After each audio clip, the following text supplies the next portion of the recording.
हो गया, ठीक है। देखो थोड़ा सा पहले हम लोग रिवाइज करते हैं, थोड़ा सा 3 चीज बहुत इंपॉर्टेंट है भाई डेफिसिट में। एक तो पहले हमने बताया था कि बजट के टाइप्स कौन कौन से होते हैं, बैलेंस बजट, सरप्लस बजट और डेफिसिट बजट, है ना। जिसमें हमने ये देखा था, क्या देखा था भाई, कि अगर रिसीट बड़ा हो जाए, क्या हो जाए, अगर रिसीट बड़ा हो जाए, receipt is greater than expenditure, अगर प्राप्ति बड़ा हो जाता है भाई एक्सपेंडिचर से, तो वो क्या कहलाता है, सरप्लस। और अगर एक्सपेंडिचर, अगर व्यय या खर्चा अगर वो बड़ा हो जाता है रिसीट से, तो वो डेफिसिट, ठीक है। और इक्वल बजट, या फिर इक्वल नहीं, बैलेंस बजट हम लोग कब बोलते हैं भाई, जब दोनों बराबर होता है। वैसे बहुत कम बारी ऐसा होता है कि रिसीट आपका ज्यादा हो जाए भाई और एक्सपेंडिचर कम हो जाए। मतलब यहाँ पर भी एक तरीके से फिस्कल इम्प्लीमेंटेशन शानदार तरीके से नहीं हो रहा है, इस वजह से ये देखने को मिल रहा है कि नहीं, कि भाई हमें डेफिसिट देखने को मिल रहा है। नहीं तो अगर राजकोषीय नीति सही तरीके से चले तो कभी भी फिस्कल डेफिसिट आ नहीं सकता है, लेकिन वो आ रहा है भाई, है कि नहीं। और फिस्कल डेफिसिट बहुत शानदार तरीके से बढ़ रहा है। अगर देखा जाए पिछले साल या अभी जो है फिस्कल डेफिसिट कितना है भाई, जो इकोनॉमिक सर्वे में बोला गया 4.5%, ठीक है। और उसको सरकार बोल रही है कि हम आने वाले साल में 4.4% करेंगे। तो देखो सोचो, राजकोषीय घाटा सबसे इंपॉर्टेंट होता है भाई सरकार के लिए, है ना। फिस्कल डेफिसिट, राजकोषीय घाटा बहुत इंपॉर्टेंट होता है। उसमें अगर देखा जाए 4.5%, उसको बोला जा रहा है कि 4.4% तक एक 1.1% जो है हम लोग घटाएंगे, ठीक है। लेकिन जो फाइनेंस कमीशन का रिकमेंडेशन है, क्योंकि अभी हम लोग फाइनेंस कमीशन ही पढ़ेंगे, वित्त आयोग पढ़ेंगे, उसमें इन्होंने बोला है कि 3% अगर होगा तब हम लोग ये बोल सकते हैं कि वो मैनेजेबल है, नहीं तो सिचुएशन थोड़ा सा गड़बड़ हो सकता है। यहाँ 1% भी बहुत बड़ी बात हो जाती है, 1% भी मिलियन बिलियन में खेल रहे हैं, है कि नहीं। क्योंकि जीडीपी का सोचो ना, जीडीपी का आप 4.5% घाटे में, मतलब सिंपल सी बात है कि आप 100 रुपया कमा रहे हो लेकिन 104 रुपया खर्चा कर रहे हो, और 4% अपने आप में बहुत बड़ा नंबर होता है अगर कंट्री के रिस्पेक्टिव से देखा जाए तो, है कि नहीं। तो यहाँ पर अगर देखा जाए तो fiscal deficit important role play करता है। इसको मैनेज करने के लिए जो गवर्नमेंट है उसको ऐसे कदम उठाने चाहिए जिससे सरकार का क्या हो भाई, अगर कोई बोले कि घाटा अगर है तो घाटे को कम करने के लिए दो ही काम हो सकता है, या तो आप लोगों से टैक्स का कलेक्शन बढ़ाइए, ठीक है। क्या मैंने बोला फिर से समझिए, मैंने क्या बोला, घाटे को कम करने के लिए क्या होगा, या तो टैक्स को बढ़ाइए। टैक्स को बढ़ाने का मतलब क्या है भाई, रेवेन्यू रिसीट को बढ़ाइए, ठीक है, मतलब राजस्व प्राप्ति को बढ़ाइए। और ये सबसे अच्छा तरीका होता है डेफिसिट को मैनेज करने के लिए। लेकिन सरकारें करती क्या है भाई, सरकारें ज्यादातर जो है वो बोरोइंग पर फोकस करती है। इसीलिए देखो सबसे ज्यादा जो पैसा आता है सरकार के पास वो कहाँ से आ रहा है, बोरोइंग से आ रहा है। सबसे ज्यादा सरकार के पास पैसा आ कहाँ रहा है, बोरोइंग से। सबसे ज्यादा पैसा जा कहाँ रहा है, इंटरेस्ट पेमेंट देने में, ब्याज भुगतान को करने में, ठीक है। तो ये बात इंपॉर्टेंट है जो कि समझ के चलना है। तो यहाँ पर अगर देखने को मिलेगा अगर टैक्स बढ़ाएगा, अब दिमाग लगाओ कि अगर टैक्स बढ़ाएगा कौन, हाँ, तब दिक्कत वाली बात है, क्योंकि उसके बाद बहुत कम लोग होंगे वो टैक्स देंगे भाई, धीरे धीरे करके उस टैक्स से छुटकारा पाना चाहेंगे और उसमें टैक्स की चोरी, टैक्स इवेजन वगैरह शुरू हो जाएगा। लेकिन अगर सरकार इनकम जनरेशन का माध्यम खोल दे, मतलब खास कर स्किल डेवलपमेंट के ऊपर लोग ज्यादा से ज्यादा बिजनेस करने लगे, तो क्या होगा, सरकार के पास अपने आप ही राजस्व बढ़ जाएगा भाई, है ना। तो आपको बोरोइंग कम लेना पड़ेगा, उधार कम लेना पड़ेगा, और आप कंट्री के रेवेन्यू से ही अपने कंट्री की डेवलपमेंट कर सकते हैं और घाटे को कंट्रोल में कर सकते हैं, ठीक है। क्योंकि अगर इस घाटे को, मैंने कल भी बताया था कि घाटे को कंट्रोल करने के लिए बोरोइंग करते हैं, और बोरोइंग करने के बाद क्या करते हैं भाई, पैसा लिया फिर पैसा देगा, मतलब मनी फ्लो बढ़ता है। और जब मनी फ्लो बढ़ेगा, पैसे की आपूर्ति अगर बढ़ेगी, ठीक है, सप्लाई बढ़ेगा, तो वो इन्फ्लेशन को जन्म देता है। और इन्फ्लेशन भी हमारे देश में कितना रखा गया भाई, 4 ± 2, मतलब कम से कम 2, और जो है अधिक से अधिक कितना होना चाहिए, 6%, ये बोला गया। तो ये अपने आप में इंपॉर्टेंट है। एक तो फिजिकल डेफिसिट 3% पर कंट्रोलेबल होना चाहिए, कि अगर 3% से ज्यादा, मतलब सरकार को और भी फिजिकल तरीके से नीतियों को कंट्रोल करना होगा, ठीक है। और दूसरा अगर देखा जाए, क्योंकि आरबीआई हमेशा सरप्लस में रहती है, इसलिए आरबीआई एक लार्ज अमाउंट सरकार को क्या करती है भाई, ट्रांसफर करती है, ठीक है, ताकि वो अपने खर्चे को चला सके, समझ रहे हो। तो ये बात इंपॉर्टेंट हो जाता है कि आरबीआई पहले बहुत कम पैसा आरबीआई देती थी सेंट्रल गवर्नमेंट को, लेकिन जब से बीजेपी की गवर्नमेंट आई है, खास करके 2014 के बाद से जो शेयरिंग, रेवेन्यू शेयरिंग है वो बढ़ा है, ठीक है। तो इसके खिलाफ भी बहुत सारे गवर्नर गए हैं, लेकिन वो सरकार और आरबीआई के बीच में जो है वो तालमेल की वजह से चीजें अभी ठीक चल रही हैं। लेकिन तब भी एक तरीके से आरबीआई से लेने के बजाय अगर सरकार इस पर ज्यादा फोकस करे कि हम रेवेन्यू कैसे जनरेट करें, राजस्व कैसे प्राप्ति करें, तो वो हमारे देश के लिए अच्छा होगा in compare to borrowing. Borrowing कभी भी अच्छा नहीं होता, चाहे आप पब्लिक से कर रहे हो, चाहे आप एक तरीके से आरबीआई से कर रहे हो, चाहे आप कोई फॉरेन इंस्टीट्यूशन से कर रहे हो, कभी भी बोरोइंग अच्छा नहीं होता। ठीक है, जो कि अच्छे हमें याद रखना है। क्लियर। अब आते हैं भाई हम लोग नेक्स्ट टॉपिक पर, जो अपना फाइनेंस कमीशन के ऊपर। अब भाई फाइनेंस कमीशन को देखते हैं थोड़ा सा। फाइनेंस कमीशन अगर देखने की बात हो जाए, यहाँ पर अगर बात करें फाइनेंस कमीशन का काम क्या रहता है। फाइनेंस कमीशन का काम है फाइनेंस का बांटना, मतलब फाइनेंस को सही तरीके से डिस्ट्रीब्यूट करना। दो तरीके से फाइनेंस को डिस्ट्रीब्यूट करती है, एक हॉरिजॉन्टल तरीके से, एक वर्टिकल तरीके से।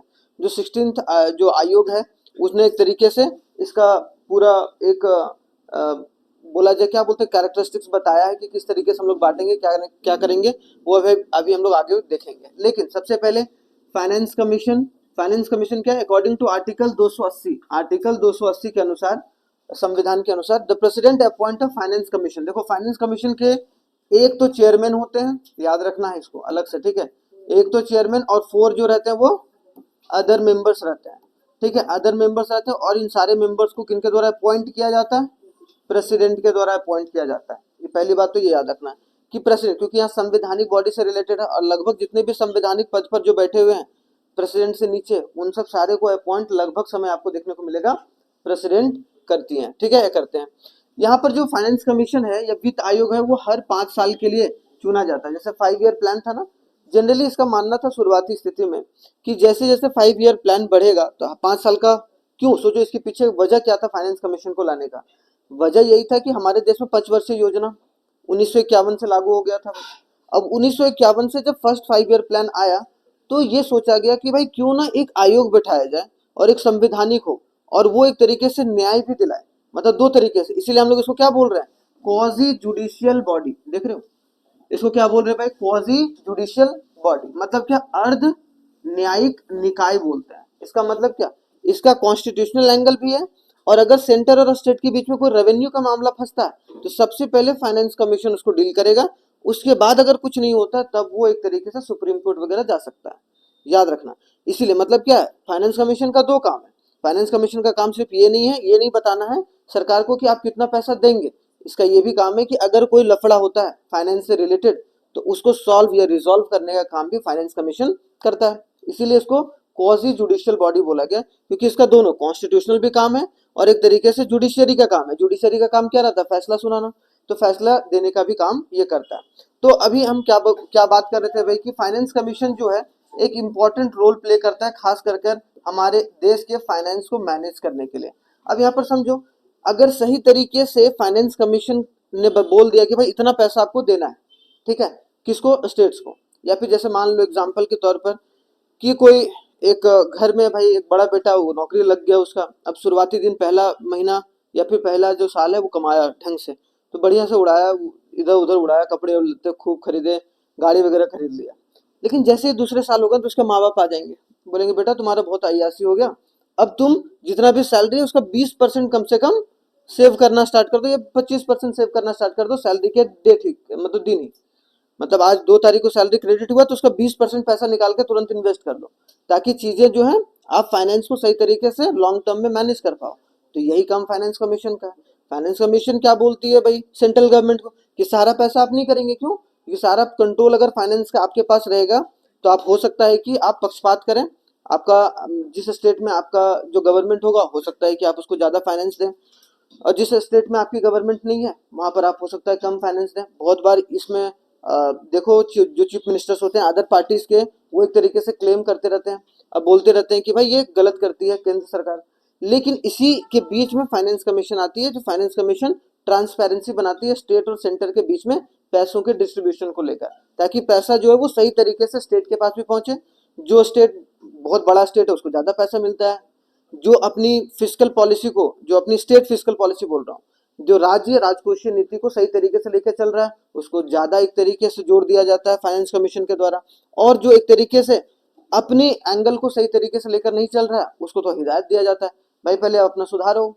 अब ऐसा ना हो कि आपको पैसा मैं ये दे रहा हूँ ये काम करने के लिए, आप कुछ और किए जा रहे हो। ठीक है, तो वो भी एक तरीके से देखने का काम फाइनेंस कमीशन करती है उसके हिसाब से। तो देखो, this provision is also fundamental features, एक फंडामेंटल फीचर्स है हमारे संविधान का, जो कि और किसी भी देश में आपको नहीं देखने को मिलेगा। फाइनेंस कमीशन जैसा एक बॉडी जो क्वाजी जुडिशियल बॉडी है, ठीक है, वो कहीं भी दूसरे देश में नहीं पाया जाता। इसका मतलब क्या है कि हम लोगों ने शुरुआत से ही अपने फिस्कल मैनेजमेंट को और भी मजबूत करने के लिए कमीशन को या आयोग को गठन किया है भाई, जो कि अपने आप में अच्छी बात है। लेकिन हमारी फिस्कल मैनेजमेंट तो और अच्छी होनी चाहिए, लेकिन क्यों नहीं हुआ? क्यों हमारा फिस्कल डेफिसिट 4.4%? सवाल ही निशान हो रहा है यहाँ पर कि हम लोग क्यों फिस्कल डेफिसिट को मैनेज नहीं कर पा रहे 3%, जबकि फाइनेंस कमीशन होने के बावजूद भी। ठीक है, लेकिन उसमें जो ज्यादा जोर रहता है वो किसका रहता है? केंद्र सरकार का, जिसकी वजह से अब केंद्र सरकार कैसे खर्च करेगी वो फाइनेंस कमीशन नहीं बता सकती। फाइनेंस कमीशन का बोलना सिर्फ यही है कि एक तरीके से आप कितना पैसा स्टेट को दोगे बस, या फिर स्टेट जो है वो किस प्रपोर्शन में सारे स्टेट को कितना कितना पैसा मिलना चाहिए। ठीक है, ये बताती है। तो ऐसा जो प्रोविजन है वो कोई भी दूसरे संविधान में या कोई दूसरे देश के संविधान में देखने को नहीं मिलेगा। दूसरा, तीसरा जो है हमारा क्या, फर्स्ट फाइनेंस कमीशन, जो पहला वित्त आयोग है वो 1951 में, देखो जैसे कि मैंने बोला ना, फर्स्ट 5 ईयर प्लान कब से स्टार्ट हुआ था? फर्स्ट 5 ईयर प्लान हुआ था 1951 से लेकर 1956। तो भाई इसी, अब इसको भी 5 साल के लिए बनाया गया, और पंचवर्षीय योजना भी 5 साल के लिए, कि भाई वित्त आयोग बताएगी कि 5 साल में हम लोग किस तरीके से डिस्ट्रीब्यूशन करेंगे पैसों को, फिर अगले साल फिर बताएगी 5 साल बाद, फिर अगले 5 साल बाद फिर बताएगी, वैसे वैसे बताते चलेगी। ठीक है, वो हालांकि अलग बात है कि 2015 में क्या हुआ, नीति आयोग आ गया। ठीक है, जो कि एक तरीके से किस पर काम करता है, लॉन्ग टर्म और शॉर्ट टर्म दोनों पर। नीति आयोग जो है वो 12 साल का भी रोड मैप है उनके पास, 1 साल का भी मैप है और 5 साल का भी। मतलब देख सकते हो कि अलग अलग टाइम पीरियड के लिए अलग अलग रोड मैप लेकर चल रहे हैं। एक एक साल में कैसे कैसे बढ़ाना है, 5वें साल में किस तरीके से लेकर चलना है, मतलब हर 5 साल का क्या टारगेट होगा और 10 साल का क्या टारगेट होगा। और अभी बात कर रहे हैं ये लोग 2047 तक, जबकि अगर 2047 में देखा जाए तो हमारे पास बहुत बहुत चैलेंजेस हैं। खास कर अगर ग्राउंड लेवल पर देखा जाए तो खास करके वाटर का प्रॉब्लम तो बढ़ने ही बढ़ने वाला है। आज ही मैं एक रिपोर्ट पढ़ रहा था, 630 मिलियन लोग ऐसे हैं जिनको सही तरीके से पानी भी प्राप्त नहीं हो पा रहा है, पीने का पानी। सोच सकते हो 630 और 70% ऑफ वाटर कॉन्टेमिनेट हो गया, मतलब वो पीने लायक नहीं बचा हुआ है हमारे अंडरग्राउंड में। इसका मतलब क्या है कि चीजें, या फिर बहुत सारे जो वाटर लेवल है वो नीचे चले गए। तो इसका मतलब क्या है कि चैलेंजेस बहुत सारे हैं। तो इसका मतलब कि आने वाले समय में डेफिसिट, अब ये हमें लग रहा है ना डेफिसिट 4.4%, ये कब बढ़ जाएगा पता भी नहीं चलेगा। क्यों? सोचो कोविड जैसा सिचुएशन, या फिर कोई पानी की महामारी आ गई, उसकी वजह से क्या होगा, सरकार को मैनेज उसमें कदम उठाना पड़ेगा। तो जो एक्स्ट्रा खर्चा है वो उसमें जोड़ना पड़ेगा भाई, ये हेल्थ केयर में देना पड़ेगा, जिसका असर जो है वो डेफिसिट के ऊपर पड़ेगा, क्योंकि ये सब सरकार या तो बोरो करके करेगी, है कि नहीं, या तो एक तरीके से पब्लिक से पैसा लेगी। तो इसका मतलब क्या, दोनों तरीका जो है वो बिल्कुल सही नहीं है। ठीक है, तो ये सब चीज लॉन्ग टर्म है, लेकिन यहाँ पर हमें याद रखना है कि 1951 जो है वो फर्स्ट जो फाइनेंस कमीशन वो आया था एवरी 5 ईयर के लिए। और कौन चेयरमैन थे भाई, केसी नियोगी, याद रखना है इनका नाम। पहला जो वित्त आयोग थे उनके चेयरमैन कौन थे भाई, केसी नियोगी। इन्होंने पहला जो फाइनेंस कमीशन का रिपोर्ट पेश करा था वो 1953 में करा था। तो याद रखना 1951 में चीजें लागू हो गई थी, लेकिन 1953 में इन्होंने एक्चुअल में रिपोर्ट दिया था कि किस तरीके से पैसे की बंटवारा या पैसे का बंटवारा जो है वो करना है। ठीक है, जो कि इम्पोर्टेंट है। पहला समझ में आ गया। तो अब इसमें देखो सबसे जो मोस्ट इंपॉर्टेंट है वो हम लोग पढ़ेंगे 14, 15 और 16। ठीक है, 14, 15 और 16। इसमें देखो 14 में क्या, 14 फाइनेंस कमीशन इंपॉर्टेंट है, इसलिए इंपॉर्टेंट है क्योंकि यहाँ पर रेवेन्यू या फिर जो टैक्स का शेयर है वो पहली बार सरकार मतलब बढ़ाया गया था, किसके द्वारा, 14 फाइनेंस कमीशन के द्वारा, कि केंद्र सरकार को पैसा ज्यादा देना चाहिए, किसको, स्टेट गवर्नमेंट को। ठीक है, अब यहाँ देखो 14 फाइनेंस कमीशन याद रखना, headed by the former RBI governor Y Reddy. तो एक तो हमें याद रखना है केसी नियोगी, और दूसरा नाम याद रखना है वाई रेड्डी, जो 14th फाइनेंस कमीशन, जो 14th वित्त आयोग के क्या थे, चेयरपर्सन थे। क्लियर? दूसरा, ये कमीशन ने रिकमेंडेशन क्या दिया था, ये बहुत बार सवाल आता है। इन्होंने बोला था कि भाई स्टेट का जो शेयर है वो बढ़ाओ। केंद्र सरकार को बोला कि आप जो शेयर दे रहे हो उसको बढ़ाकर 32% से कितना कर दो, 42%। वो हालांकि बाद में चलकर 41% हो गया, तो वो अभी आगे पढ़ेंगे हम लोग। लेकिन इन्होंने क्या बोला भाई, 32% से क्या करो 42। लेकिन ये भी बात है कि इसको सरकार चाहेगी तो मान भी सकती है, नहीं भी मान सकती है। एक्सेप्ट करना चाहिए, नहीं तो फिर सरकार बोलेगी कि आप फिर से इस पर विचार विमर्श करिए। ठीक है, जैसे मान लो कि कोई फाइनेंस कमीशन बैठा वाई बी रेड्डी के चेयरमैनशिप में, उसने बोला कि भाई आप 60% एक तरीके से पैसा बांटो अपनी रेवेन्यू का। ठीक है, अपनी जो अपना टैक्स पूल जो आता है, टैक्स जितना भी पैसा आता है आपके पास, उसका आप 60% बांटो। तो सरकार एक्सेप्ट नहीं करेगी, बोलेगी भाई आप एक बार फिर से इसको देखो। जैसे सरकार ने एक्सेप्ट करा ना 1 फरवरी को, उन्होंने बकायदा बोला कि भाई हम लोग फाइनेंस कमीशन, जो 16 फाइनेंस कमीशन के रिकमेंडेशन को मानते हैं और उनकी जो जो भी बात है उसको हम लागू करने की कोशिश करेंगे आने वाले साल में। मतलब 1 फरवरी 2026 से उनका लागू हो गया भाई जो भी रिकमेंडेशन था उसी तरीके से। लेकिन इन्होंने क्या बोला, 32% से बढ़ाकर आप अपने शेयर को कितना करो, 42% करो। और ये बोला गया the single largest increase ever recommended, 10% increase. पहली बार कोई कमेटी या फिर कोई कमीशन जो है उन्हें रिकमेंड करा कि भाई 10% शेयर बढ़ा दो। अच्छा, 10% पैसा अपने आप में बहुत बड़ा पैसा होता है भाई। सोचो 10% अपने आप में बहुत बड़ा पैसा, लाखों मतलब अरबों खरबों में है। इसका मतलब क्या है, तो ये चीज जो बोला गया वो किसके द्वारा बोला गया, वाई बी रेड्डी के चेयरमैनशिप में। और बाद में चलकर सराहा भी गया, क्योंकि इससे क्या होगा कि आप कोऑपरेटिव फेडरलिज्म, और आप बोल सकते हैं कि फेडरलिज्म जो कॉन्सेप्ट है, संघवाद का जो ढांचा है वो और मजबूत होगा। क्योंकि अगर सिर्फ केंद्र सरकार ही खर्च करके सोचे कि पूरे देश की अर्थव्यवस्था को सुधारें तो वो पॉसिबल नहीं है। जैसे मान लो वही बात है ना, किसी पिताजी चाहें कि पूरे परिवार का भार ढो के हम जीवन भर हम अरबपति बन जाए, तो चांस ही नहीं। उसमें उनके परिवार के जितने भी लोग हैं उनको भी सहायता प्रोवाइड कराना होगा, तभी वो एक लेवल पर पहुंच सकते हैं। सेम उसी तरीके से जो है वो एक तरीके से अगर देखा जाए कि स्टेट या फिर सेंटर सिर्फ खर्चा कर रही है और स्टेट खर्चा मतलब स्टेट सही तरीके से रेगुलेट नहीं हो रहा है, तो चीजें गड़बड़ हो सकती हैं। तो यहाँ पर फेडरलिज्म का कॉन्सेप्ट देखने को मिल रहा है कि नहीं मिल रहा है, कि संघवाद का सबको साथ में लेकर चला जाए, ना कि सेंटर एक सुप्रीम पावर के रूप में खास करके फाइनेंस को या अर्थव्यवस्था को बढ़ाने की कोशिश करे। नहीं तो क्या हो जाएगा, जो केंद्रीय अर्थव्यवस्था हो जाएगा वो एक तरीके से सेंट्रलाइज हो जाएगा। और याद रखना कभी भी सेंट्रल प्रॉब्लम, एक वर्ड आता है सेंट्रल प्रॉब्लम, केंद्रीय समस्या। अगर कोई भी अर्थव्यवस्था में केंद्रीय समस्या अगर उत्पन्न होता है तो उसको सॉल्व करने का 3 तरीका। कोई भी अर्थव्यवस्था को अगर मान लो कि केंद्रीय प्रॉब्लम जो होता है या केंद्रीय जो समस्या होता है वो किससे उत्पन्न होता है, स्कार्सिटी से।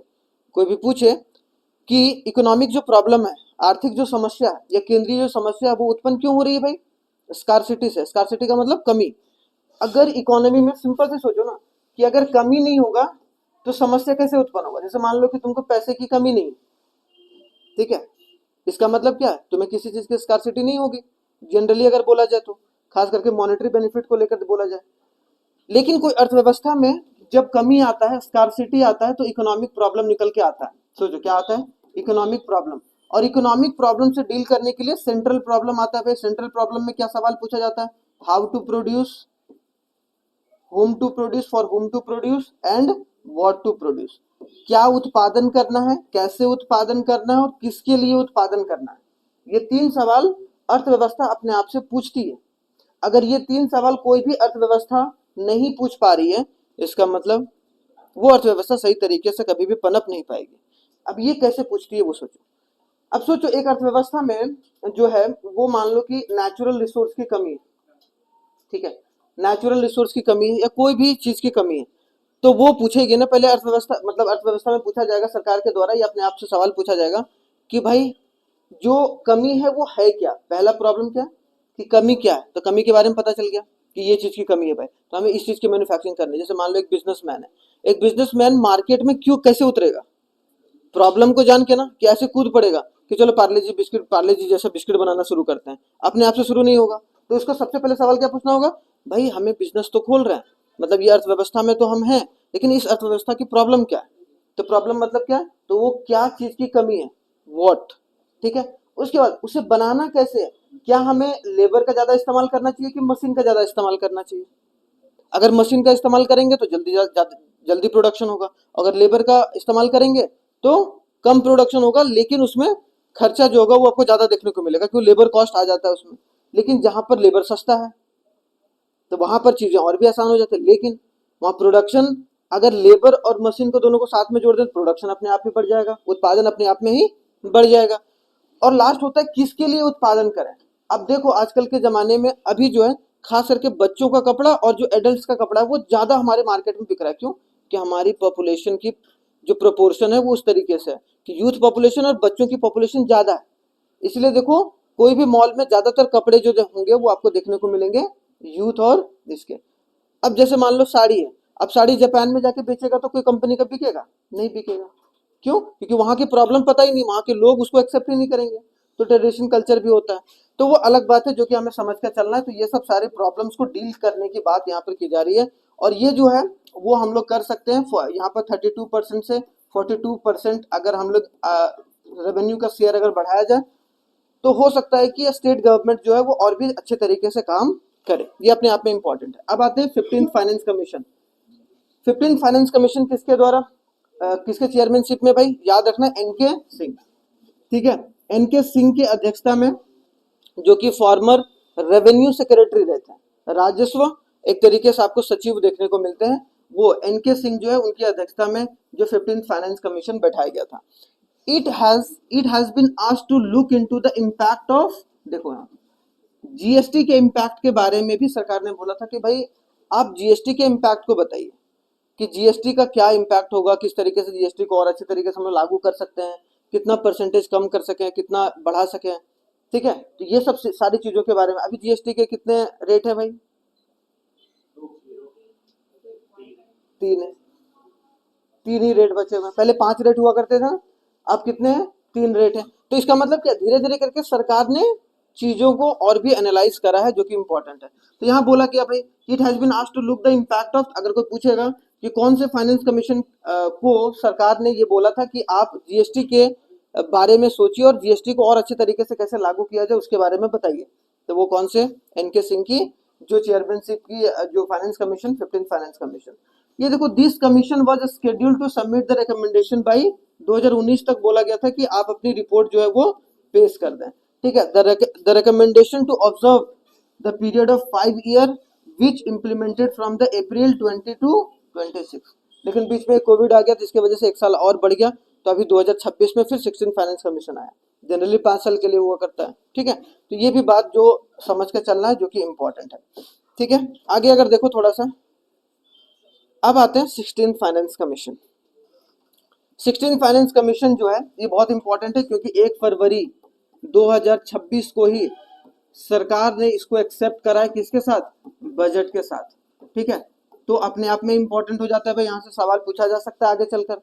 तो यहाँ पर क्या बोला गया ये समझो, कि यहाँ पर ये बात बोला गया कि 16th finance commission chaired by doctor Arvind Panagariya, ठीक है, या पेनेगेरिया भी बोलते तो याद रखना। वैसे was constituted to recommend the vertical, देखो यहाँ पर सरकार ने क्या बोला था कि भाई अब 2 तरीके से बताइए कि वर्टिकल और हॉरिजॉन्टल।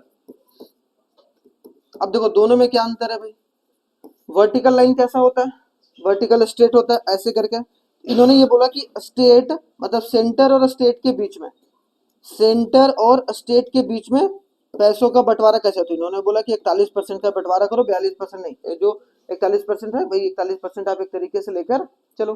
तो पहला ये, इसका मतलब क्या है? ये कैसा है? वर्टिकल। दूसरा ये बोला कि इन्होंने कि स्टेट के मामले में कि कौन से स्टेट को कितना पैसा मिलना चाहिए वो भी बताइए आप। ठीक है, ताकि जो स्टेट के बीच में जो इंडिफरेंसेस रहते हैं उनको कम किया जा सके।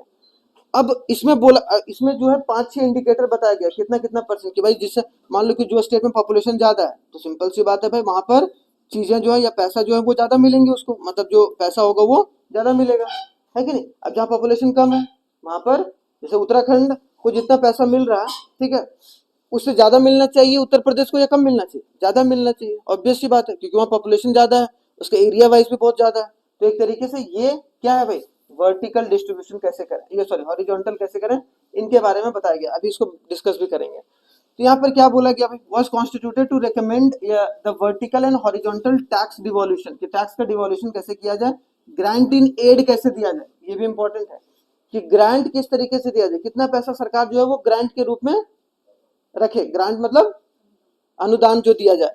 उसके बाद फिस्कल पॉलिसी फॉर 5 ईयर, 5 साल तक, फ्रॉम अप्रैल 2026 1 अप्रैल 2026 से लेकर 31 मार्च 2031 तक। तो अगर कोई पूछेगा 16 फाइनेंस कमीशन का रिकमेंडेशन कब से कब तक लागू होगा, तो इस फाइनेंशियल ईयर जो 2026 के फाइनेंशियल ईयर 1 अप्रैल से 31 मार्च 2031 तक, क्योंकि हमारा वित्त वर्ष कितना होता है भाई, 1 अप्रैल से 31 मार्च, ठीक है 31 मार्च, तो 31 मार्च 2031 तक, और 2026 में फरवरी में एक्सेप्ट किया गया और 1 अप्रैल से उसको लागू कर दिया जाएगा बजट के साथ, ठीक है। यहाँ बोला गया tabled on 1 February 2026 it maintain the share of central to the state taxes कितना भाई 41%, तो कितना परसेंट डिस्ट्रीब्यूट करने के बारे में 40, अगर 100 रुपया सरकार के पास टैक्स का पूल, तो उसमें से 41% पैसा जो है वो सरकार राज्य सरकार को बांटेगी। उसके बाद यहाँ बोला गया introduce a new performance based formula, जो कि अभी हम लोग देखेंगे किसमें, हॉरिजॉन्टल वाले, नया बेस बोला गया कि किस हिसाब से पैसा जाएगा। ऐसा नहीं होगा कि भाई जैसा सरकार बांट रही थी वैसे बांटेगी, नहीं, जो पैसा अच्छे तरीके से मैनेज कर पा रहा है, जो ज्यादा रेवेन्यू जनरेट करके केंद्र सरकार को दे रहा है, उसको थोड़ा सा पैसा ज्यादा दिया जाएगा। इसका मतलब क्या है, performance based formula focusing on economic contribution, मतलब जीडीपी भी देखा जाएगा कि स्टेट जीडीपी कैसा काम कर रहा है भाई उसका, ऐसा तो नहीं वो डेफिसिट में काम कर रहा है, हम पैसा दिए जा रहे हैं और वो कहीं और उड़ाया जा रहा है, तो हम उसको पैसा कम देंगे, सिंपल सी बात है। दूसरा बात ये बोला गया हम इनकम डिस्टेंस देखेंगे, वहां पर मान लो कि अगर 100 रुपया 80 लोग कमा रहे हैं और मान लो कि 1000 रुपया कितने लोग 20 लोग कमा रहे हैं, तो यहाँ पर डिफरेंसेस ज्यादा है भाई, इनकम का डिस्टेंस ज्यादा है, तो वहां पर भी हम लोग देखेंगे। इससे क्या होगा, इनकम इनइक्वालिटी थोड़ा बहुत कम होगा। मतलब सोचो अगर हम नदियों के पानी को साफ कर दें, समंदर का पानी अपने आप साफ हो जाएगा, हाँ या ना। सेम उसी तरीके से अगर हम स्टेट में इनकम का डिस्ट्रीब्यूशन सही तरीके से कर दें, आगे चलकर लॉन्ग टर्म प्लान अगर रहे, तो वो अपने आप में ही जो होगा वो बड़े लेवल पर, पूरे कंट्री के लेवल पर अपने आप ही ठीक हो जाएगा। बात मानते हो, है नहीं मानते हो, मत मानो यार। और बोला गया पॉपुलेशन को भी साथ में देखा जाएगा, मतलब पॉपुलेशन की जनसंख्या, मतलब पॉपुलेशन कितना है, ज्यादा है या कम है। अब इसको देखो क्या क्या रिकमेंडेशन था, थोड़ा सा ये बात है इंपॉर्टेंट, ये हिंदी में है। आगे अगर देखा जाए की रिकमेंडेशन क्या क्या, ये देखो अभी हमने बताया ना दो चीज, वर्टिकल डिवोल्यूशन के बारे में और एक हॉरिजॉन्टल, इसको मैं हिंदी में बताऊंगा, ठीक है। वर्टिकल और हॉरिजॉन्टल दोनों इंपॉर्टेंट था। वर्टिकल में जैसे कि मैंने बताया वर्टिकल ऐसे होता है भाई, ऊपर से नीचे आता है, तो इसका मतलब 41, मतलब सेंट्रल गवर्नमेंट स्टेट गवर्नमेंट को वर्टिकल डिस्ट्रीब्यूशन हो गया।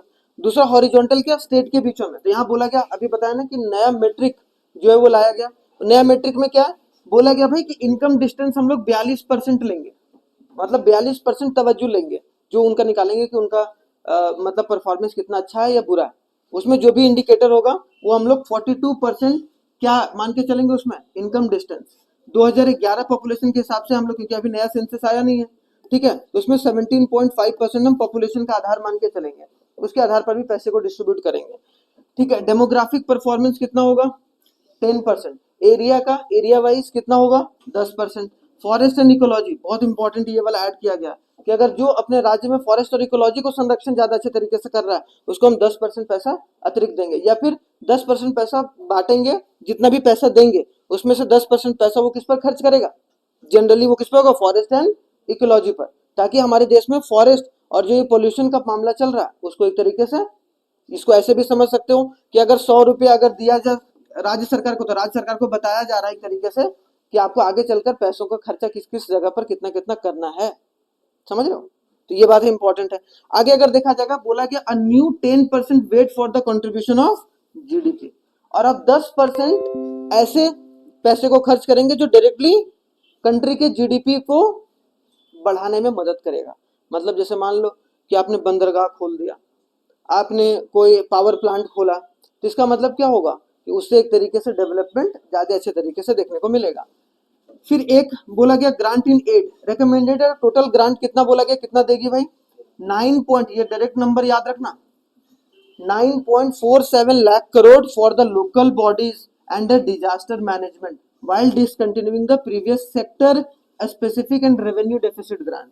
देखते पहले कैसे किया जाता, सेक्टर स्पेसिफिक, कि हमने प्राइमरी सेक्टर के लिए इतना दिया, सेकेंडरी सेक्टर के लिए इतना दिया, टर्सरी सेक्टर के लिए, अब नहीं, अब हम लोग क्या हो, अब क्या करेगी, ग्रांट कैसे देगी भाई, ग्रांट देगी अब किसके 9.47 लाख करोड़ का, किसको भाई, लोकल बॉडीज को और डिजास्टर मैनेजमेंट बॉडीज को, ताकि जो है वहां पर चीजें जो है डिजास्टर अगर को आए तो उसको मैनेज सही तरीके से किया जाए। या लोकल बॉडी जो म्यूनिसिपल बॉडीज है वो भी एक तरीके से, यहाँ पर लोकल गवर्नेंस को भी सेंट्रल गवर्नमेंट तवज्जो देकर चल रही है, जो स्टेट गवर्नमेंट उतना तवज्जो नहीं देती। जब हम पंचायती राज पढ़ रहे थे तो हमने वहां पर एक चीज डिस्कस करा था, पंचायती राज में एक डिस्कस करा था, क्या डिस्कस करा था भाई, कि जो स्टेट गवर्नमेंट होता है ना, वो स्टेट गवर्नमेंट सही तरीके से म्यूनिसिपैलिटी को पैसा नहीं देता, ये लोकल बॉडी को नहीं देता है। तो पहले ही बोल दिया कि इतना जो होगा केंद्र सरकार डायरेक्टली, अब जो सेक्टर वाइज देती थी या फिर डेफिसिट अगर हो जाता था कोई राज्य में तो उसको भरपाई करने के लिए केंद्र सरकार पैसा देती थी, अब उसको नहीं देगी। अब किसको देगी? लोकल बॉडीज और डिजास्टर मैनेजमेंट, मतलब इतना पैसा सिर्फ इसी बॉडीज को मिलेगा, डिजास्टर मैनेजमेंट के लिए और लोकल बॉडीज को कॉप अप, क्योंकि डिजास्टर मैनेजमेंट कौन करता है? लगभग समय देहरादून में अगर कोई डिजास्टर आएगा तो कौन मैनेज करेगा? यहाँ की म्यूनिसपैलिटी। तो अगर म्यूनिसपैलिटी को हम सही तरीके से रेगुलेट नहीं करेंगे तो दिक्कत परेशानी होगा। तो देख सकते हो कि यहाँ पर चीजें, लेकिन अगर ये ग्राउंड लेवल पर इंप्लीमेंट हुआ तो ये बहुत अच्छी बात है। फिर डिजास्टर मैनेजमेंट में बोला कि अलग से हम लोग कितना देंगे भाई, कॉर्पस ऑफ 2 करोड़ 1 10 100 1000 10,000 लाख, 2,04,401 करोड़, ये बोला गया। कहां पर? 90:10 के रेशियो में कहा दिया जाएगा? सेंटर स्टेट का होगा फंडिंग, कहां पर?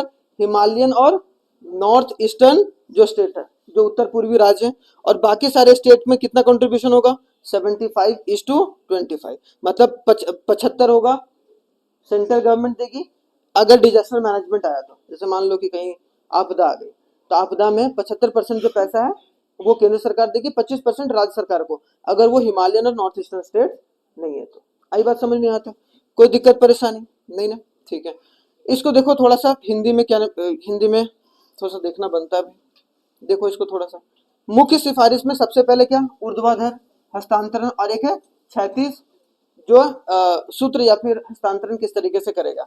इसमें प्रमुख मापदंड क्या है कि आय की दूरी पर 42.5%, 2011 की जनसंख्या के हिसाब से 17.5%, जनसंख्यांकिकी प्रदर्शन मतलब डेमोग्राफिक प्रदर्शन किस तरीके से 10%, क्षेत्रफल 10%, वन और पारिस्थितिक जो मतलब वन वगैरह को या फॉरेस्ट वगैरह को कैसे आगे बढ़ाया जाए उसके लिए 10%, और जीडीपी में योगदान करने के लिए एक नया 10% का भार भी शामिल है, जो कि अपने आप में इंपॉर्टेंट है। अनुदान सहायता कितना देगा भाई? 9.47 लाख करोड़, और आपदा प्रबंधन के लिए कितना देगा? 2,04,401 करोड़। उसमें से भी यहाँ पर बोला गया जो हिमालयन स्टेट है, ठीक है, जो हिमालयी और पूर्वोत्तर जो राज्य हैं उनको 90:10 का रेशियो, उसमें 90 सेंटर का और 10% स्टेट का, और बाकी सारे स्टेट में 75:25।